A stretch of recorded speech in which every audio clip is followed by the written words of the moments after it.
Well, once again, the Enterprise is cruising right along when they got to go help out a Federation outpost that, well, they arrived really late because just about everyone's dead except for a few survivors, I think. Or no, maybe they didn't even survive. Anyway, it was pretty bad. It leads them to the planet Akamar 3, and there they find that the people there had once had this massive civil war, tribal war, all that sort of stuff. And then they settled it, but one faction decided, nope, can't do the peace deal, so they fled and became the Gatherers. Why the Gatherers? Well, they gather by ransacking other people's property and stealing their stuff. So they're just a band of criminals, pirates, really.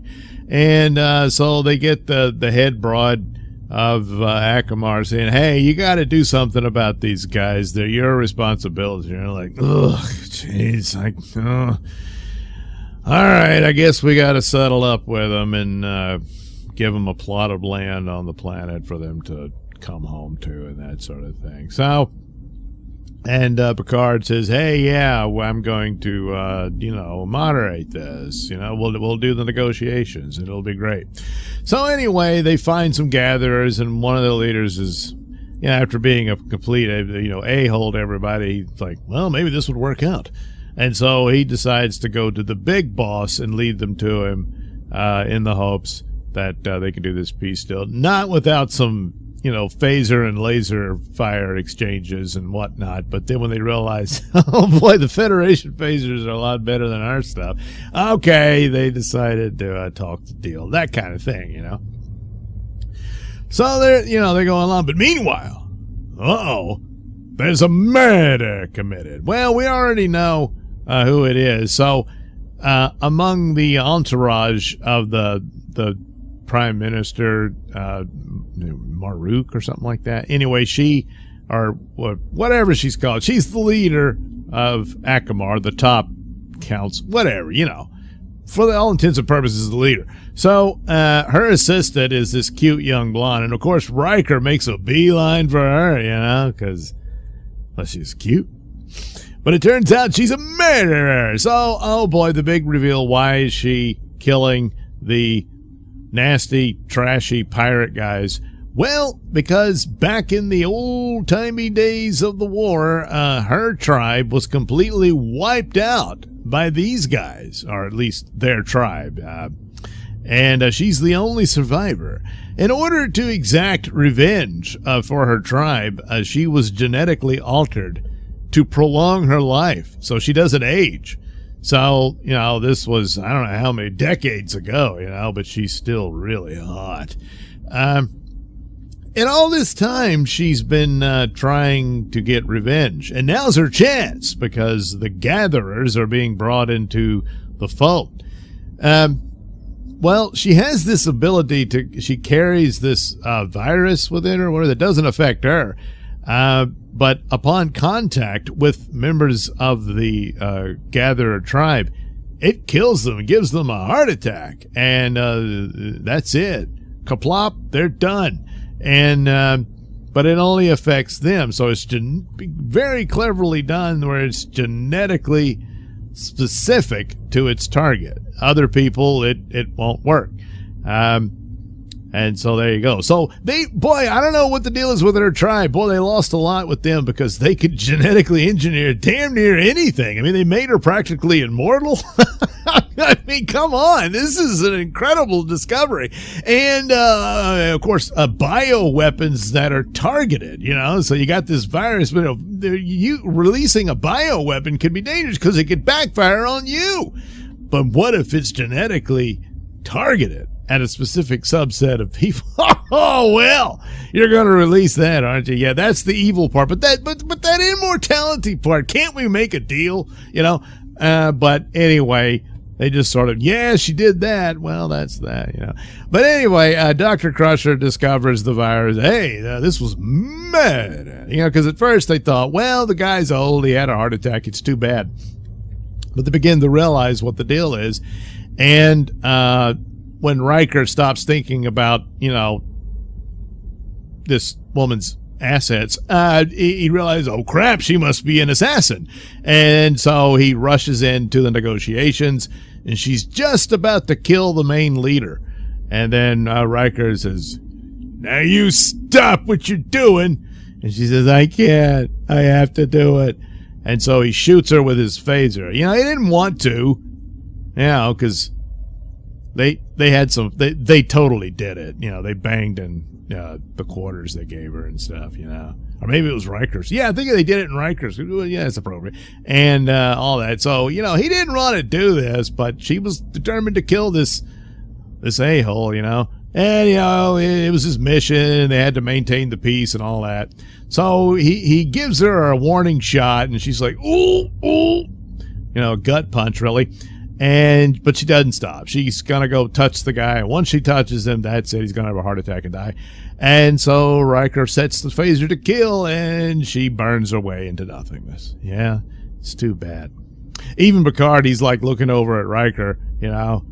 At first, like, what the hell? And then he sees Riker. Riker had the hots for that chick. And he's like, oh, that's tough, Will. Yeah, it is. Because she was a cute little hottie. But, and, you know, she didn't look a day over 30, you know. Even though she was. Whoa, was she? But, still, you know.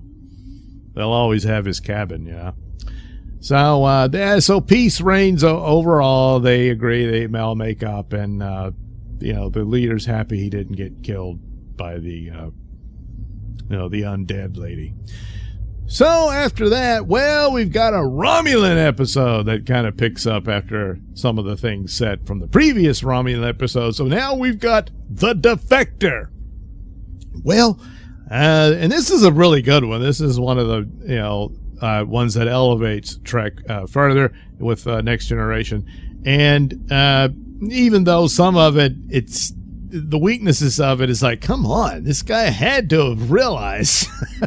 So this Romulan is in a shuttle, and he's asking for help. He's being pursued by Romulan vessels from out of the neutral zone. Enterprise intercepts, and they manage to rescue the guy, and the Romulan ships leave. And so they take him in. He claims to have been a guy who stumbled upon information about a secret Romulan base that's preparing an invasion of Federation space, and they're illegally setting up this base on this planet within the neutral zone. So, you know, they're all skeptical. They don't know what to make of him. But he did suffer some injury from the attack. And there's interactions with him from some of the other characters, most notably Data and whatnot. And eventually, in order to clarify what it is, he decides to reveal who he really is. He's not just some lowly officer within the Romulan fleet. No, he's Admiral Jarok. So he's a big wig dude within the Romulan military and all that, and the Federation is very much aware of his name, and they confirm it, and they're like, well, you better listen to this guy. And he lays out the plans. At first, he was, you know, he tried to keep a lot close to the vest because he's a proud Romulan. He didn't want to do this, but he felt that the plans for war was such that, you know, the Romulans probably wouldn't win it. Even if they did, it would be a Pyrrhic victory and that sort of thing. And he had his own family to think about. And he's like, well, this isn't going to cut it. And this is a fool's errand, what they're doing. And so he decides he's just going to have to cross over and tell the Federation about it in the hopes that it could all be called off and all that. Destroying his whole reputation within Romulus and knowing he would never see home again and all that. But he felt it was worth it because of the risk.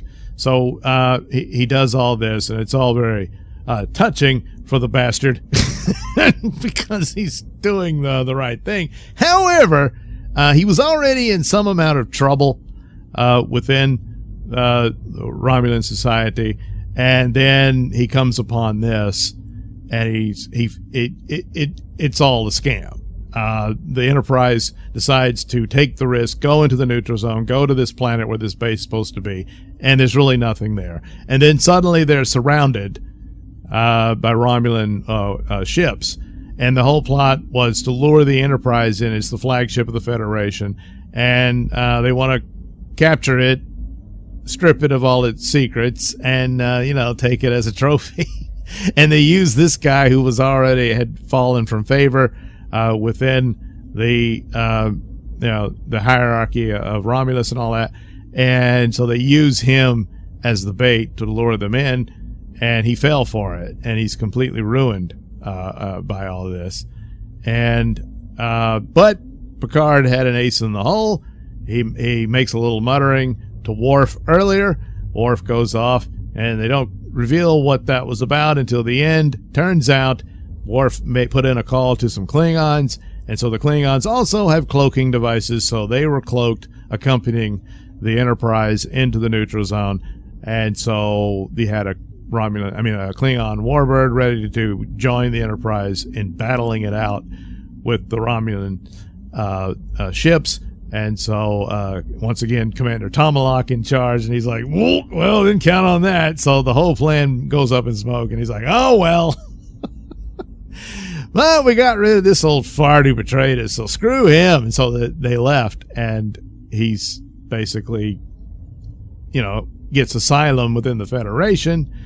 But all along, as revealed earlier, he had a secret, suicide pill under his sleeve, and he took it. And so he dies, but he leaves a letter for his daughter, and, Data's like, well, he had to have known we can't deliver this to his daughter. And Picard said, yes, but he probably held out hope that there would be peace between the Federation and Romulus one day, and we could carry the message to his daughter, and she would understand what her father did. Because now she's going to grow up probably pretty miserable, being ostracized from society because she's the daughter of a traitor, and making her hate her father and all this type of stuff when she didn't have the real story. Will she ever get it? Odds are no, but that was the hope, and that's how the end. So the emotional strengths of it are very good. The flaw in it is like, I don't know that this guy would have fallen for this plot, but other than that, it's a pretty good episode. Really good episode, and plays upon the templates of Cold War type stuff and that kind of thing, but very well, and a typical element of Star Trek when it comes to this sort of thing of negotiations, defectors, and war and peace and all that. So there we go. Two good episodes, but Defector I think takes the lead out of these two for Star Trek: The Next Generation.